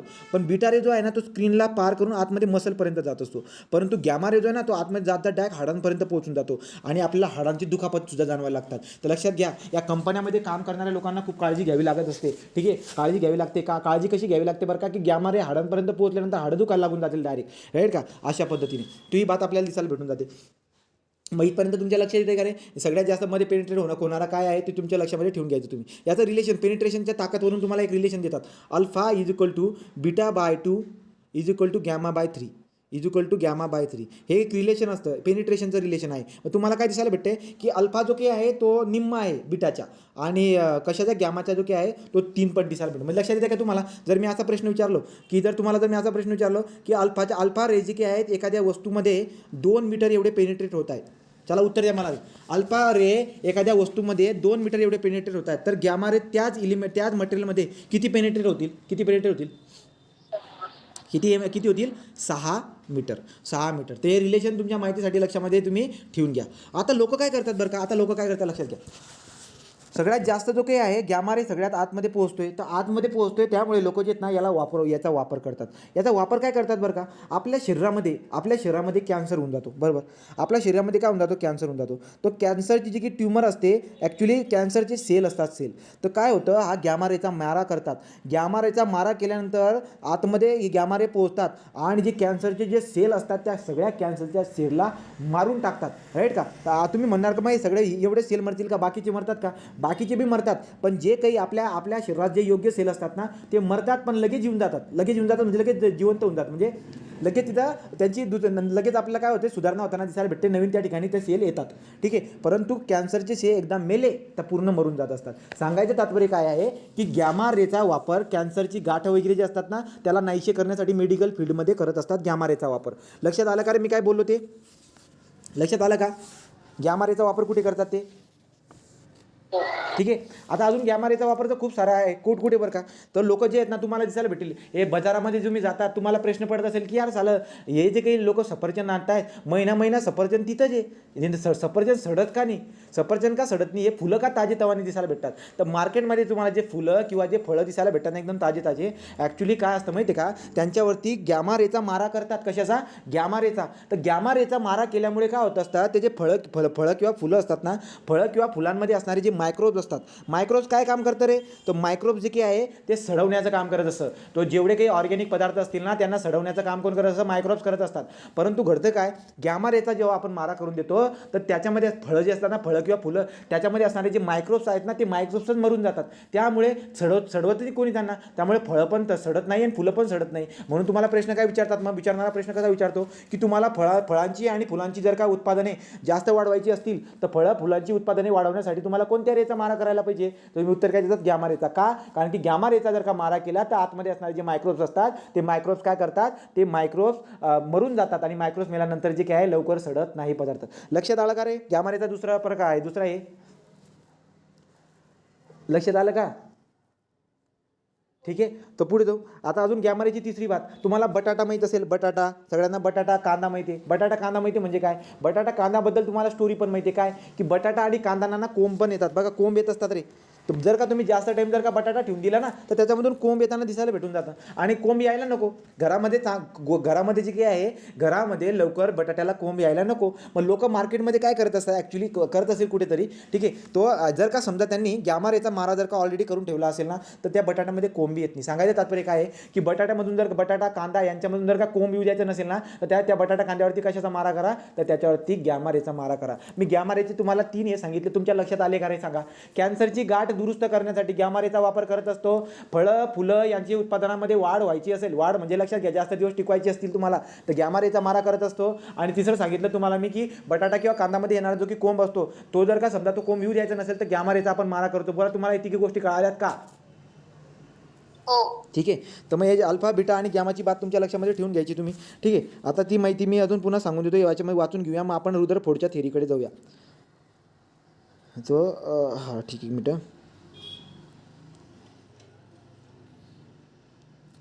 हे बघा, हे अल्फा बीटा गॅमा रे. हां, तो अल्फा काय आहे, पार्टिकल आहे. कसा पार्टिकल आहे, 2 प्रोटॉन आणि 2 न्यूट्रॉन आहे. तुम्हाला प्रश्न विचारतात ते अल्फा रेमध्ये इलेक्ट्रॉन असतो, विधान बरोबर आहे का, नाही. अल्फा रेमध्ये इलेक्ट्रॉन नसतो, फक्त प्रोटॉन आणि न्यूट्रॉन असतात. 2 प्रोटॉन आणि 2 न्यूट्रॉन. बीटामध्ये फक्त काय असते, फक्त इलेक्ट्रॉन असतोय. आपण पार्टिकल आहे पण याचं वजन खूप कमी. गॅमा रे काय असते, एक वेव्ह असते. ओके. तर बघा, ॲक्च्युली शोधणाऱ्याने शोधलं रेडिएशन देणे, त्या रेडिएशनचा मारा केला त्याला काही अशा पद्धतीने दिसायला भेटलं काय, की जेव्हा एखादा इमिशन एखादा पदार्थ जो इमिट करत आहे, आपल्याला माहिती आहे, तुम्हाला एक मी हे शिकवलं होतं, रेडिएशनचा लॉ शिकवला होता, स्टीफन बोल्ट्झमनचा लॉ शिकवला होता. तुम्हाला आठवत असेल की प्रत्येक पदार्थ जो आहे तो इमिशन करत असतो. तर ॲब्सोल्यूट टेम्परेचरच्या वरचा जेवढा जो काही पदार्थ आहे तो इमिशन करत असतो. स्टीफन बोल्ट्झमनचा लॉ तुम्हाला मी शिकवला होता, राईट का. मग इमिशन होताना आपल्याला दिसायला भेटते, मग इमिशन होताना अल्फा रे, बेटा रे, गॅमा रे सगळे असतात त्याच्यामध्ये, बरोबर का. तो त्याने प्रयोग करून बघितला होता की अल्फा रे जे की आहे अल्फा रे इकडच्या डिरेक्शनला झुकत आहेत आणि जो काही आपले बीटा रे जे आहेत ते इकडच्या डिरेक्शनला घुमत आहेत, अल्फा रे इकडच्या डिरेक्शन घुमत आहेत. असं प्रयोग करून ते शोधले गेलेत अगोदर. पुढे जाऊ आपण. तो ठीक आहे. हे बघा, याच्याबद्दल आपण काय बघितलं रे, अल्फा रे जो की आहे, अल्फा रे कुठपर्यंत जातोय, अल्फा रे बिचारा कागदापर्यंत, इथं कागद होता बरं का, इथं कागद आहे, इथं कागद आहे, पेपर आहे बघा, इथं पेपर आहे. तो पेपरपर्यंत जातोय, बिटा रे ॲल्युमिनियमपर्यंत जातोय, गॅमा रे लीडपर्यंत चालला जातोय. ओके. आणि याच्या शरीराबद्दल पण सांगितलं, अल्फा स्किनपर्यंत, बीटा आतमध्ये शिरतो आहे आणि गॅमा जो याच्यामध्ये, त्यामुळे आपल्याला काळजी घ्यावी लागत असते. ठीक आहे. मग आता अजून थोडी माहिती जास्त घेऊन घ्या. हे काय माहिती.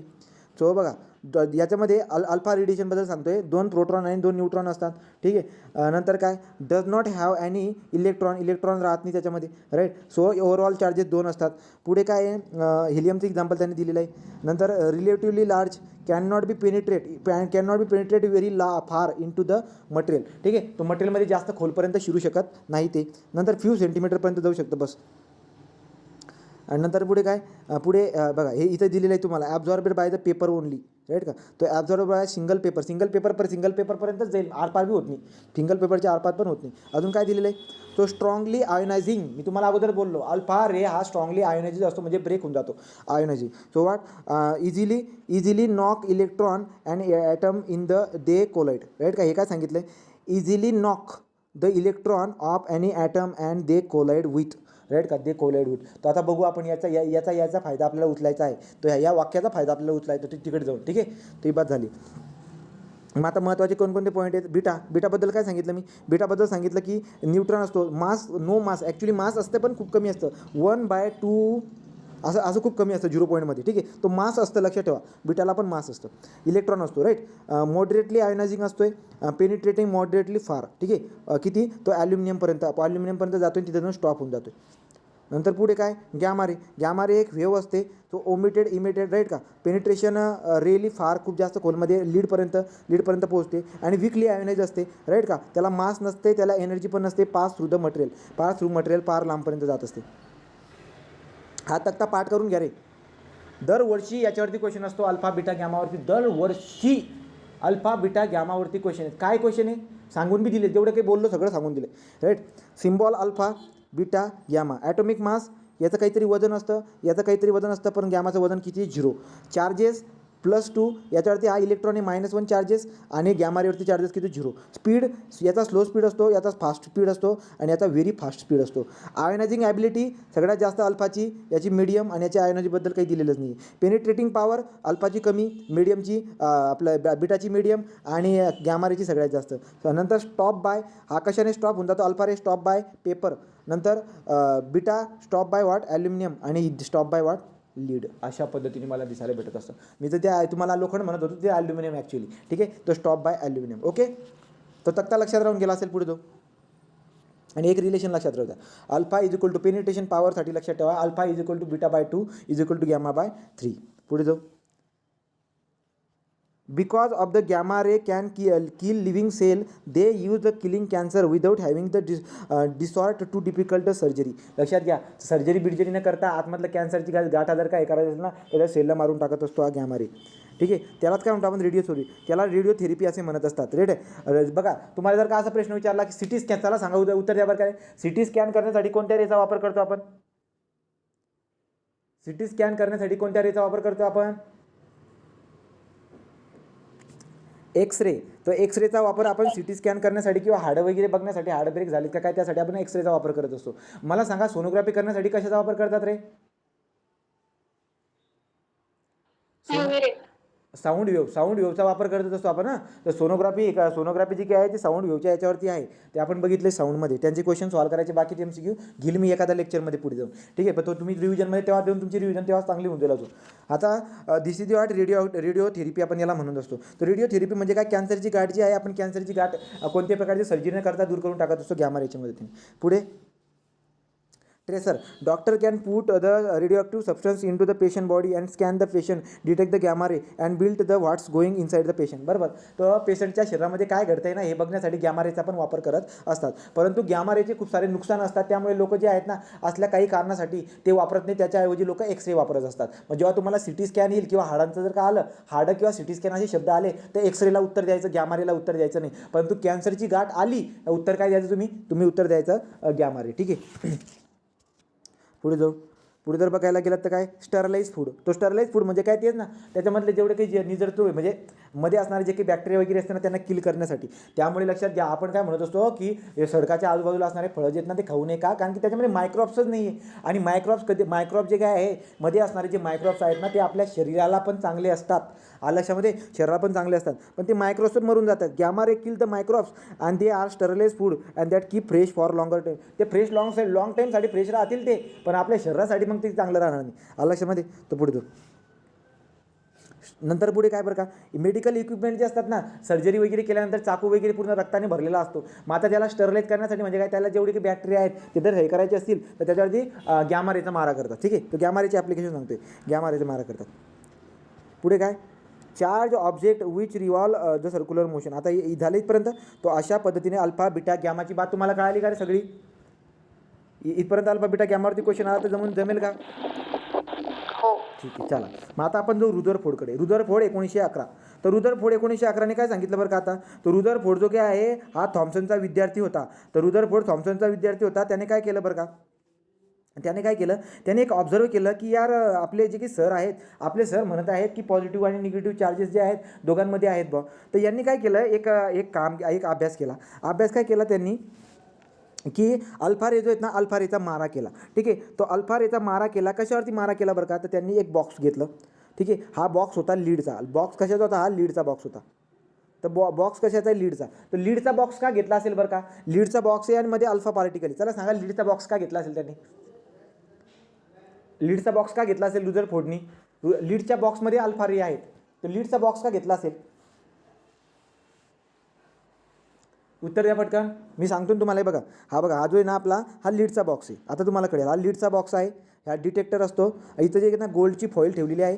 इथं जे काही आहे या लीडच्या बॉक्समध्ये एक खड्डं पाडलेलं आहे. त्याच्यामधून जे ना ती जे काही रे आहेत कोणते आपले अल्फा रे, ते अल्फा रे पास होत असतात आणि त्या फॉईलवरची जाऊन आदळतात. पुढची कहाणी मी तुम्हाला सांगतो, पण तुम्हाला एक सांगा तुम्ही की जो भांडं आहे ते भांडं लीडचं का वापरलेलं आहे?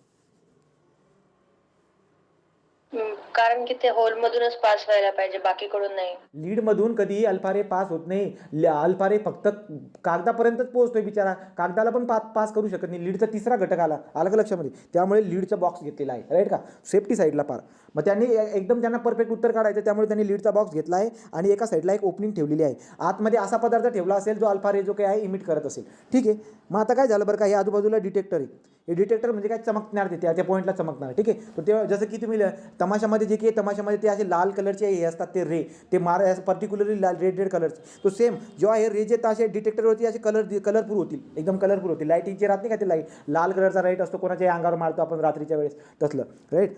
तर मग आता हा जो काही आहे इथून काय होतं बरं का, इथून आपला इथून जो आहे अल्फा रे इथून बाहेर निघतोय. अल्फा रे निघतोय, गोल्ड फॉईलवरती पडतोय. तर गोल्ड फॉईल जो की नाही खूप बारीक आहे. गोल्ड फॉईल म्हणतोय मी, खूप बारीक म्हणजे किती, 10⁻⁻⁴ mm, 10⁻⁴ mm एवढं बारीक जो काही आहे ती गोल्डची फॉईल ठेवलेली.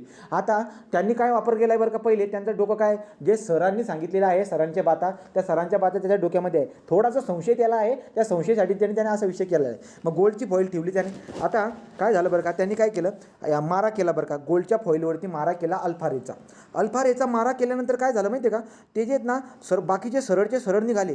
बाकीचे सगळ्यात महत्त्वाची बात, त्यावेळेस अल्फा रेबद्दल माहीत होतं, राईट का. अल्फा रेचा वापर होता, त्यामुळे अल्फा रेचा त्याने वापर केला. म्हणजे अल्फा रे वापरला जात होता कुठेतरी पेनिट्रेशनसाठी. ठीक आहे, तो अल्फा रे जी काय आहे एकदम बारीक जी गोल्डची फॉईल आहे त्याच्या आरपार जात आहेत काही अल्फा रे जे आहेत त्याला जे आहेत अशा पद्धतीने टक्कर खाऊन जे आहेत ते डिस्ट्रॅक्ट होत आहेत ॲक्च्युली लाईनपासून. म्हणजे लाईन त्याच्या अशा पद्धतीने डिस्पर्स होत आहेत. काही जे आहेत ते डायरेक्ट रिफ्लेक्ट होत आहेत. म्हणजे बघा ही गोल्डची फॉईल आहे, इकडून अल्फा रे आल्या, आरपार गेले, अल्फा रे आले अशा पद्धतीने तिकडच्या डायरेक्शनला गेले, अल्फा रे आले इकडच्या इकडेच राहून गेले.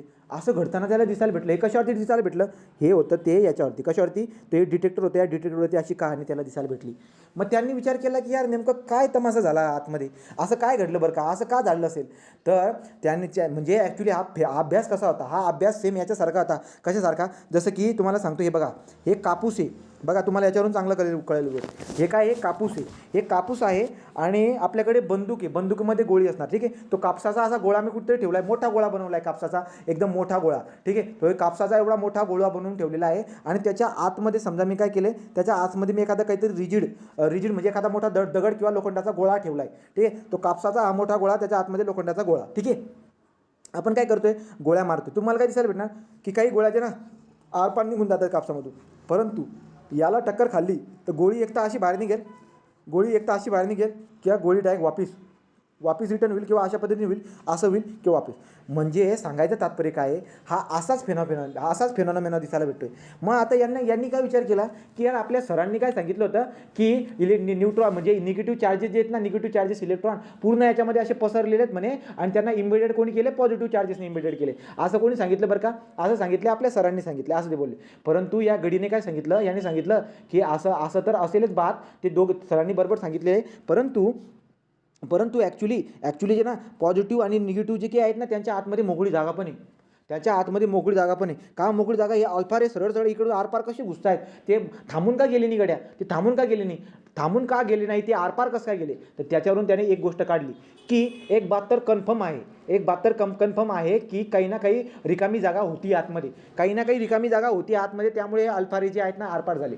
एक बात लक्षात आली की जे पॉझिटिव्ह आणि निगेटिव्ह चार्जेस आहेत त्यांच्या आतमध्ये रिकामी जागा असते. रिकामी जागा जर का असेल तर मग सरळ घुसायला पाहिजे होता, गोळ्या सरळ घुसायला पाहिजे होता. हे नेमका असा विषय काय झाला बरं का, तर त्याने खूप बारीक अभ्यास केला. ॲक्च्युली त्याच्यानंतर पण त्याने खूप प्रॅक्टिकल केलं. त्याच्या लक्षात काय आलं माहिती आहे का, की घडतंय असं की हे कोपऱ्यावरचे जे ना सरळ निघून जात आहेत सालान, या सेंटरमधून जे ना विषय असा काहीतरी होताना दिसायला भेटतोय. नेमकं काय आहे बा असा, तर त्याला कळालं की सेंटरमध्ये असं काहीतरी रिजिड आहे.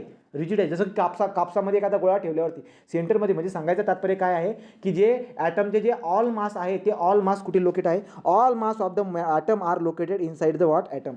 तर सगळं वजन जे ना, ॲक्च्युली ॲटमचं जे वजन आहे ना, ते सगळं वजन कुठेतरी सेंटरमध्ये जाऊन लोकेट आहे आणि आजूबाजूची जी जागा आहेत ना त्या मोकळ्या आहेत, आणि या सेंटरच्या आजूबाजूला काय होतंय, ते इलेक्ट्रॉन जे आहेत ना, ज्या बिया म्हणतोय ना आपला सर, जे बिया किंवा ते काजू बदाम जे म्हणतोय ना ते सर, तो सर बरोबर बोलतोय. ॲक्च्युली ते आहे, परंतु सेंटरमध्ये काही ना काही जाड सर आहे, ज्याच्यामुळे जे ना हे डेव्हिएशन दिसायला भेटतं, असे डेव्हिएशन बरोबर. तर असं त्याने सिद्धांत मांडले. ठीक आहे, तर त्यांचे सिद्धांत जे काय आहेत आपण आता बघून घ्या, वाचून गोष्टी येऊन तुम्हाला चांगल्या पद्धतीने कळतील त्या काय त्यांनी हायपोथेसिसचे लावले. तर 4 ते 5 हायपोथेसिस आपल्याला दिसायला भेटतात. रुदरफोर्ड 1911. आता आपण याचे काय बघणार आहोत, यांची आपण हायपोथेसिस बघणार आहोत. तर कुठे आहेत बरं का ते, हे बघा. त्यांनी जो हे केला तर त्यांना काय दिसायला भेटलं, काही पार्टिकल जे आहेत ते अल्फा रे जे आहेत, deflected particle, non deflected particle, rebound particle. Actually ray जे आहेत ते असे रिबाउंड होऊन येत आहेत, टक्कर खाल्ली जातात कुठच्यावरती, डिटेक्टरवरती. तर देअरफॉर त्यांनी काय सांगितलं बरं का, प्लम पुडिंग मॉडेल जो आहे त्याने इनकरेक्ट ठरवला. इनकरेक्ट का ठरवला, कारण की कसा ठरवला बरं का, इनकरेक्ट काय कसा ठरवला, तिथे काय सांगितलं होतं की पॉझिटिव्ह चार्जेसच्या आतमध्ये निगेटिव्ह चार्जेस आर इम्बेडेड, म्हणजे काहीच उरलेलं नाही, सगळं भरून ये बा फुल, राईट का. परंतु या गडीने त्याला चुकीचं म्हटलं. प्रयोग तुम्हाला अशा पद्धतीने पण करता येत असतो. तर या काळात बघा अशा गोळ्या मारायच्या, आणि त्या गोळ्याला टक्कर खाऊन असं होतंय गड्या. मग याची हे बघा, आता पहिलं काय, most of space inside the atom is empty. पहिला काय सांगितलं, एवढा अभ्यास करून त्याने काय सांगितलं की ॲटममध्ये खूप सारी जागा जी आहे रिकामी असते. बोला कळाला का पहिला पॉईंट, ॲटममध्ये खूप सारी जागा जी असते ती एम्प्टी असते. हा पॉईंट कळाला का तुम्हाला, ठीक. पुढे जाऊ. आता ॲटममध्ये खूप सारी जागा जी असते ती रिकामी असते हे सांगितलं. दुसरं काय सांगितलं, positive charges occupy a small space inside the atom. याने काय सांगितलं माहिती आहे का, त्याच्या अगोदर एक बात तर लागली होती, कशाचा, चुंबक सगळ्यात अगोदर लागलेला आहे. तो पॉझिटिव्ह आणि निगेटिव्ह जे काही आहे ते जवळ येतात आणि पॉझिटिव्ह दूर जातात, ही बात आपल्याला माहिती आहे. मग आता जो अल्फा रे होता, अल्फा रे काय असतो रे बरं का, अल्फा रे काय असतो आपला, अल्फा रे आपला काय असतो, अल्फा रे आपला पॉझिटिव्ह असतो. अल्फा रे पॉझिटिव्ह आहे, राईट का. आणि सेंटरमध्ये असं कोणतरी असं त्याने म्हटलेलं, त्यामुळे म्हणजे बघा जेव्हा अल्फा रे येतात ना, अल्फा रे पॉझिटिव्ह असतो, कारण की 2 प्रोटॉन आणि न्यूट्रॉन आहे ना, म्हणजे याचा अर्थ तो ओव्हरऑल पॉझिटिव्ह दिसायला भेटतोय, 2 एक्स्ट्राचे पॉझिटिव्ह चार्जेस ना त्याच्यावरती, राईट. मग जेव्हा तो येतोय ना, ॲक्च्युली तो रिपेल होऊन असं चालला जातोय, रिपेल होऊन मागू, म्हणजे रिपेलिंग सुद्धा घडते बुवा, असं सुद्धा त्याने सांगितलं. मग सांगायचं तात्पर्य काय होतं, हे वालं बघा, positive charges occupy in the small space inside the atom. त्यांनी काय सांगितलं की ॲटममध्ये सेंटरमध्ये पॉझिटिव्ह चार्जेस लोकेट आहे असं त्यांनी सांगितलं. पहिला पॉईंट काय सांगितलं त्यांनी, तर पहिला पॉईंट सांगितला की ॲटममध्ये खूप सारी रिकामी जागा असते, ॲटमच्या सेंटरमध्ये पॉझिटिव्ह चार्जेस लोकेट असतात. असं पॉझिटिव्ह चार्जेस सगळ्या ठिकाणी लोकेट नसतात म्हणे, पॉझिटिव्ह चार्जेस सेंटरमध्ये लोकेट असतात. असं कशावरून कळालं त्याला, कारण की पॉझिटिव्ह रिपेल करत होते. अल्फा रे जे आहेत ते सरळ जात होते, काही इकडून जात होते, मग ते सेंटरमध्ये टक्कर करून जात होते. याचा अर्थ रिपेलिंग होत असेल तिथं, किंवा टक्कर रिपेलिंगमुळे होत असेल ते असं. आलं लक्षात. पुढे काय तिसरं काय, so there is a positive charge is the centre of the given atom call as a nucleus. Call as a what, nucleus. तर रुद्र फोडणे बघा काय सांगितलं, there is a positively charge centre in the atom call as a nucleus, nearly all mass of the atom reside in the nucleus. लक्षात घ्या, त्या ॲटमचं पूर्ण मास, जसं आपलं पूर्ण मास जे काही आहे, तुम्हाला आपण सी जी म्हणतो ना तसलं काही, तर पूर्ण जो काही ॲटम आहे त्या ॲटमचा मास कुठे लोकेट आहे, सेंटरमध्ये लोकेट आहे. आजूबाजूची जागा ती ना इम्प्टी स्पेस आहे, त्यामुळे ते जे ना ते आरपार जात होते. परंतु जे टक्कर खाऊन इकडे तिकडे पसरणारे जे होते ते सेंटरला टक्कर खाऊन पसरणारे होते. सांगण्याचं काय सांगितलं की सेंटरमध्ये पॉझिटिव्ह चार्जेस लोकेट असतो, त्याला न्यूक्लियस असे म्हणतात. आणि पुढचा पॉईंट काय बघितला आपण, पुढचा बघितला की all mass are located inside the what, centre. या न्यूक्लियसमध्ये ते लोकेट असतं. The size of the nucleus is very small compare to the size of the atom. आणि ॲटमच्या तुलनेने ती साईज खूप कमी असते असं त्यांनी सांगितलेलं आहे. हे 3 झाले. अजून 2 आहेत, ते 2 पण तुम्हाला सांगून देतो. बघा ते इथं माझा फोटो काढला गेला नाही ती, तरी मी तुम्हाला वाचून सांगून देतो, एक आपण बघूया. तर काय बरं का, पहिला होता पहिलं वाचून दाखवतो. देअर इज अ हायपोथिसिस सांगतो मी, रुदरफोर्ड मॉडेल जो आहे ना त्याचा हायपोथिसिस सांगतोय. पहिला, there is a positively charge nucleus at a centre of the atom. बरोबर का रे, क्लिक करत राहा, टिक करत राहा डोक्यामध्ये. There is a positive charge nucleus at a centre of atom. हा झाला पहिला हायपोथिसिस. दुसरा वाचतो, almost entire mass of atom is concentrated in nucleus. हा पण पॉईंट तुम्हाला कळाला आहे का, रुदरफोर्डचा दुसरा हायपोथिसिस पण कळाले. तिसरं काय बरं का, तिसरं आहे negatively charge particle call as electron. तर सरांनी सांगितलेली बात पण बरोबर आहे, परंतु काय, निगेटिव्हली, तिसरा हायपोथिसिस सांगतो मी, negatively charge particle call as the electron revolve around the nucleus. बघा तिसरा हायपोथिसिस काय सांगून दिलं की पॉझिटिव्ह चार्जेस जो आहे ना तो असा सगळीकडे टरबूजमध्ये बिया कशा पसरल्या आहेत ना, तसं पॉझिटिव्हली चार्जेस पसरलेले नाही म्हणे. बिया म्हणा किंवा ते मधलं जो हे आहे ना पल्प, ते असं पूर्ण पसरलेलं नाही आहे. पुरा पल्प जो काही आहे तो पुरा पल्प शेल्टरमध्ये आहे, आणि त्या बिया जे आहेत ना त्या बिया त्या पल्पच्या आजूबाजूला फिरत आहेत, असंही म्हणे ते, असं आहे म्हणे ते. राईट का. तो तिसरा हायपोथिसिस काय म्हणते तुम्हाला, negatively charge particle call as the electron revolve around the nucleus. चौथा पॉईंट जर बघितला काय, the total negative charge on the all electron equal to positive charge on the nucleus. बघा रे, त्या इलेक्ट्रॉनवरती जो टोटल चार्जेस आहेत ना, total charges on the electron म्हणजे नंबर ऑफ इलेक्ट्रॉन म्हणू आपण, number of electron is equal to काय, total charges on the electron is equal to total charges on the nucleus. तर न्यूक्लियसवरती जो टोटल चार्जेस दिसायला भेटत आहे तो आपल्या जो काही आपला इलेक्ट्रॉन आहे ना त्याच्यावरती असणारा चार्जेस एवढा आहे. हे सुद्धा त्याचा हायपोथिसिस. तो चौथा पॉईंट काय सांगितलं तुम्हाला मी, the total negative charges on the electron is equal to the positive charges on the nucleus. Right. आणि पाचवा काय असतो, त्यामुळे आपला जो काही त्यामुळे आपला ॲटम जो आहे तो इलेक्ट्रिकली काय असतो, न्यूट्रल असतो. हे ओके होतं. राईट. पाचवा पॉईंट काय होता, there is in a empty space between the revolving electron around the atom. बरोबर, मी तुम्हाला जो सांगितलं ना, तर जे काही इलेक्ट्रॉन वगैरे फिरतायत ना, तर ते रिकामी जागा त्या ठिकाणी आहे एवढे. तर तुम्हाला 5चे हायपोथिसिस कळाले का रे, जर आलं तर टिक होईल का तुम्हाला परीक्षेमध्ये, ब मध्ये. ठीक आहे, चला. मग आता आपण काय बघितलं बरं का, डाल्टनची थेरी झाली. राईट. तो डाल्टनची थेरी झाली, पण डाल्टनची थेरी कुठपर्यंत होती, फक्त एक ॲटमपर्यंत होती. ॲटमच्या आत शिरलो अशा पण पॉझिटिव्ह निगेटिव्ह.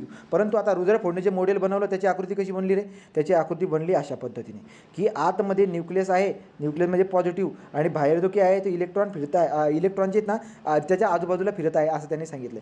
परंतु या गडीने जण अजून एक मॅटर करून टाकला. काय मॅटर केला बघा, कोणी, रुदरफोर्डने काय मॅटर केला बघा, law of physics and electrical charge body. लक्षात घ्या, आता मी काय बोललो बरं का, की न्यूक्लियसच्या आजूबाजूला, रुदरफोर्डने काय सांगितलं, न्यूक्लियसच्या आजूबाजूला इलेक्ट्रॉन फिरत असतो. बरोबर. पण फिजिक्सचा लॉ काय म्हणतो माहिती आहे का, की जेव्हा फिजिक्सचा लॉ काय म्हणतो बघा, लॉ ऑफ फिजिक्स त्यावेळेस law of physics establish that electrical charges body. आता इलेक्ट्रॉन काय होता, इलेक्ट्रिकली निगेटिव्ह चार्जेस होता ना, म्हणजे इलेक्ट्रिकली चार्जेस येतो. तर मग इलेक्ट्रिकली चार्जेस बॉडी जेव्हा एखाद्या सर्क्युलर याच्यामध्ये जर का फिरत असेल ना अशा पद्धतीने, बघा फिजिक्सचा लॉ काय म्हणतो, असतो की एखादा चार्ज पार्टिकल जर सर्क्युलर मोशनमध्ये फिरत असेल तर तो काय करत असतो, त्याच्यावरती ॲक्सिलरेशन असतं म्हणजे तो जेव्हा बरं आपल्याला माहिती आहे ना, जेव्हा आपण सर्क्युलर मोशनमध्ये फिरत असतो ते ॲक्सिलरेशन आपल्यावरती लागत असतं, ज्याला आपण म्हणतो रॅडियल ॲक्सिलरेशन. तर इलेक्ट्रॉन जो आहे तो सर्क्युलर मोशनमध्ये जर का फिरत असला ना तर त्याच्यावरती रॅडियल ॲक्सिलरेशन तर लागणारच आहे. परंतु फिजिक्सचा लॉ काय म्हणत असतो की जी बॉडी चार्ज बॉडी जी की आहे सर्क्युलर मोशनमध्ये फिरत असताना ॲक्सिलरेशनमुळे त्याची एनर्जी लूज करत जात असते. मग जर का त्याची एनर्जी जर लूज करत जात असेल तर इलेक्ट्रॉन जो काय आहे तो एनर्जी लूज झाली म्हणजे असं आतमध्ये येत जाईल. इलेक्ट्रॉन आतमध्ये येत न्यूक्लियसमध्ये घुसून पूर्णच नाहीसा होऊन जाईल. याचा अर्थ सगळे पदार्थ नाहीसे होऊन जातील, मग इथं काही राहणार कोणीच राहणार नाही. तर असा तो लॉ होता. मग त्यामुळे हा पॉईंट एकदम चुकीचा ठरला. म्हणजे त्यांनी काय सांगितलं की न्यूक्लियसच्या आजूबाजूला जो आहे ना इलेक्ट्रॉन फिरत असतो आणि इलेक्ट्रॉन जो काही आहे तो चार्ज पार्टिकल असतो असं त्यांनी सांगितलं. परंतु फिजिक्सचा लॉ काय म्हणतो की तू म्हणतोय इलेक्ट्रॉन जो आहे तो चार्ज पार्टिकल आहे आणि चार्ज पार्टिकल जो आहे न्यूक्लियसच्या आजूबाजूला फिरत असतो असं तू बोलून मोकळा होतोय. आणि अजून काय म्हणतोय, तो म्हणतो काय माहिती आहे का की चार्ज पार्टिकल आहे तो आणि आजूबाजूला फिरत असतो. मग फिजिक्सचा लॉ काय म्हणतोय आपला की चार्ज पार्टिकल जर सर्क्युलर मोशनमध्ये फिरत असेल तर त्याची ऊर्जा लूज करत सेंटरमध्ये येत असतो म्हणे. मग ऊर्जा सेंटरमध्ये जर का आला तर तो मग इलेक्ट्रॉन तर राहणारच नाही, संपलं ते. अशा पद्धतीने त्याचं जे काही त्याचा तो ड्रॉबॅक ठरला गेला. तो फिजिक्सच्या लॉने जे आहे त्याचा ड्रॉबॅक ठरवला. मग त्याच्या ड्रॉबॅकला दूर करण्यासाठी पुढचा जो काही सायंटिस्ट येतो तो येतो आपला नील्स बोर 1913. तो नील्स बोर जो काही आहे त्या नील्स बोरने आता काय लावलं त्याच्याबद्दल आपण बात बघणार आहोत. तर 3 नावं लक्षात ठेवायची. हे बघा, थॉम्सन जे थॉम्सन 1904, रुदरफोर्ड 1911, आता नील्स बोर 1913. आज काय करतो आता याच्याबद्दल आपण बघून घेऊया. हे बघा इथून होतं आपण so charge object which revolve in the circular motion gain acceleration, right, gain acceleration and what. So acceleration तर गेन करतात परंतु एनर्जी लूज करतात. एनर्जी लूज करून इलेक्ट्रॉन जो इकडे शिफ्ट आतल्या न्यूक्लियसकडे शिफ्ट होत न्यूक्लियसमध्ये घुसून जाईल. असा तो फिजिक्सचा लॉ होता. परंतु असं थोडी होतं ॲक्च्युली, असं होत नाही ना, असं होतच नाही, राईट. मग आपण पुढे जाऊ आता.